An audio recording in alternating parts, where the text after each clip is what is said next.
This is actually one of the few movies where I'm actually on the side of the critics for once. This is a very, very, very rare occurrence. But yeah, this movie saw this movie yesterday. In pitch black, basically they were transporting stuff to an area, and they ran on a desolate planet circled by three suns. And basically among the survivors were basically the crew, you know, and a convicted criminal named Riddick. And the first parts are survival and escape. Then they find out that the planet suffers a eclipse every 22 years, which is hibernating with the monsters, the weird bird dinosaur things, awake and hunt.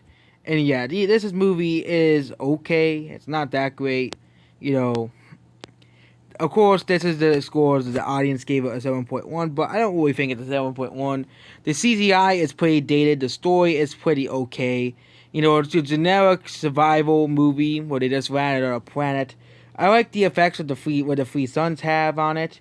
You know, on the planet where you have on there where it turns the screen blue.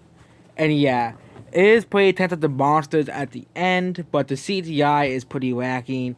You know, and yeah, some of the times where the people die, some just pretty dumb. Like the monster's supposed to be weak to life, but they have life, but the monsters still somehow take them anyways, because we have to do it for things, or how they have, or they're like there.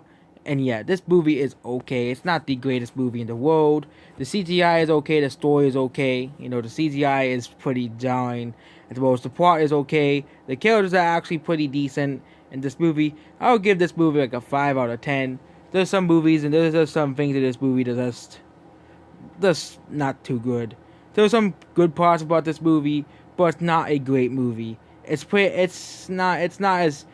kind of like similar to this movie's kind of like very similar to Alien as well. And the Alien is a much better movie if you want to watch a movie about sci-fi horror monsters killing people. That's much better than this movie. That's basically it. Goodbye.